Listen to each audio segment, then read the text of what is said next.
Ada Mateseh, ada kantor Karisidenan. Mateseh adalah sebuah tempat yang pasti akan selalu diingat oleh Pangeran Diponegoro sampai akhir hayatnya. Begitu juga dengan kantor Karisidenan yang sekarang menjadi Bakorwil. Banyak sejarah yang tidak sesuai dengan apa yang dituliskan oleh Pangeran Diponegoro. Misalnya tempat duduk yang ada di Museum Diponegoro di Magelang, bahwa tempat duduk yang ada di ruangan itu adalah tempat duduk yang dibawa dari dalam Pujokusuman pada tahun 1970-an bersama jubah milik Pangeran Diponegoro. Jadi jubah itu dulu berada di tangan keturunan Pangeran Diponegoro dari Basah Mertonegoro.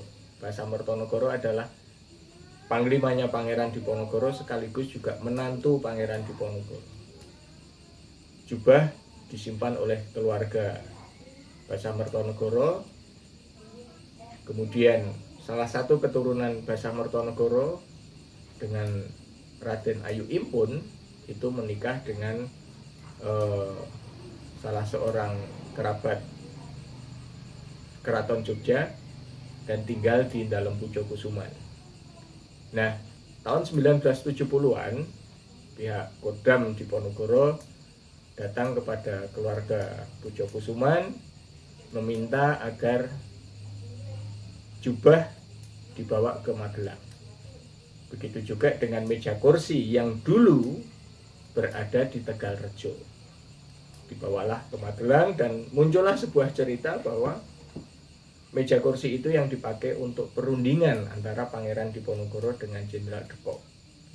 Tetapi dalam kenyataannya bukan meja kursi itu yang dipakai oleh Pangeran Diponegoro dan Jenderal Depok.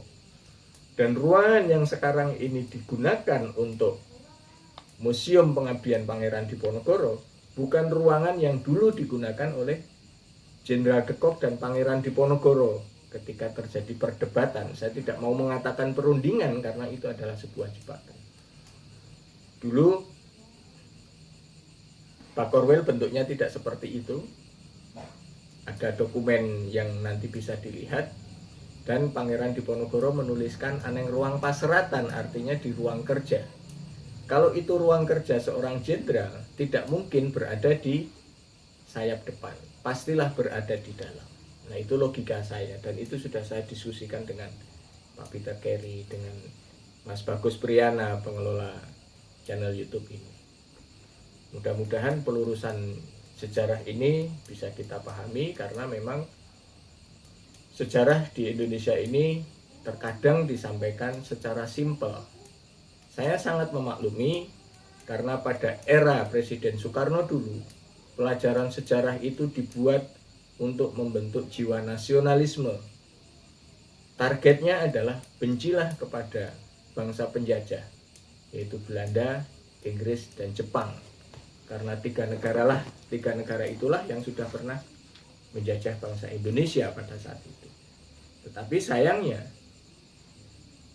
pemerintah kita tidak pernah mengajarkan kepada kita semua bagaimana membenci perbuatan penjajahan. Sehingga terkadang kita juga lupa bahwa kita sendiri terkadang melakukan perbuatan penjajahan kepada bangsa kita sendiri. Walaupun itu sifatnya hal yang kecil-kecil. Mengambil hak orang lain itu adalah penjajahan. Berbuat curang itu juga penjajahan. Korupsi itu juga penjajahan. Nah, saya rasa inilah yang harus kita bangkitkan dari generasi muda. Bukan hanya belajar sejarah. Karena kalau belajar sejarah saja, maka yang terjadi kita harus menghafalkan sejarah. Dan itu sangat membosankan. Tetapi yang benar adalah belajar kepada sejarah. Apa yang bisa kita petik dari masa lalu untuk kita jadikan bahan berpikir hari ini, mengambil keputusan hari ini, dan mengambil keputusan di masa yang akan datang. Kantor Karisidenan Jenderal Depok sekarang ini menjadi kantor Bakorwil. Bakorwil 4, Bakorwil 2. Menjadi kantor Bakorwil 2. milik pemerintah Provinsi Jawa Tengah. Mudah-mudahan dan harapan saya di komplek itu adalah digunakan untuk hal-hal yang mendukung kegiatan sejarah. Hal-hal yang berkaitan dengan sejarah bangsa Indonesia. Karena di tempat itu sudah menjadi cagar budaya. Saya juga sudah mendengar bahwa di situ akan dibangun sebuah rumah sakit. Saya berpikir rumah sakit juga sesuatu hal yang sangat dibutuhkan oleh masyarakat di Magelang, oleh masyarakat di Jawa Tengah. Tetapi kalau menurut saya, pembangunan rumah sakit itu bisa dicarikan tempat lain, dan tempat itu dibangun sesuatu yang mendukung objek-objek yang ada sekarang, karena objek-objek yang ada sekarang adalah objek-objek yang berkaitan dengan sejarah. Di situ ada museum Diponegoro, di situ ada museum BPK.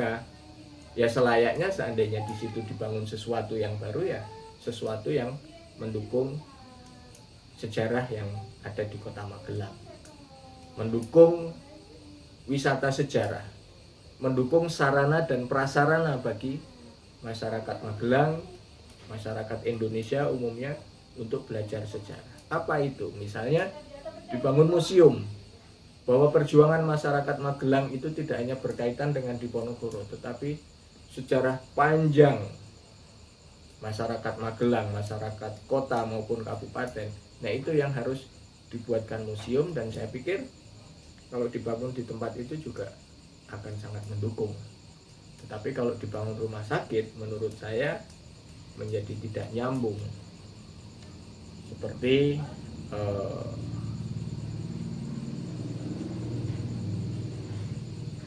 apa nih istilahnya saiki? Yuk. Udah? Yuk.